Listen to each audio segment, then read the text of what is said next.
আবু হুরায়রা রাদিয়াল্লাহু তাআলা আনহু থেকে বর্ণিত, তিনি বলেন, রাসূলুল্লাহ সাল্লাল্লাহু আলাইহি ওয়াসাল্লাম বলেছেন, প্রত্যেক সোনারূপার মালিক যে তার যাকাত আদায় করে না, কিয়ামতের দিন তার জন্য বহুপাত তৈরি করা হবে এবং সেগুলো জাহান্নামের আগুনে উত্তপ্ত করে তার পাঁজর, কপাল ও পিঠে দাগ দেওয়া হবে।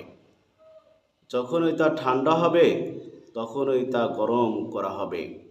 তার এর শাস্তি চলতেই থাকবে সেই দিন, যার পরিণাম হবে 50,000 বছরের সমান। সকল বান্দার বিচার নিষ্পত্তি না হওয়া পর্যন্ত এই অবস্থা চলতেই থাকবে।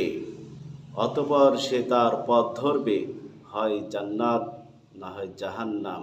ফারিকুম ফিল জান্নাহ ও ফারিকুম ফিস সাঈর।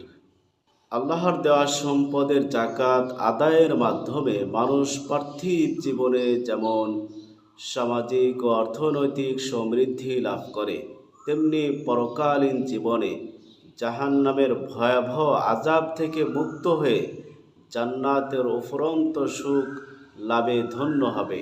তাই আমাদের সকলের উচিত সোনারূপা ও গবাদি পশু সহ সকল সম্পদের যাকাত সঠিকভাবে আদায় করা এবং মহান আল্লাহ তাআলার নির্দেশিত পথে খরচ করা। আল্লাহ তাআলা আমাদেরকে তৌফিক দান করুক। আমিন।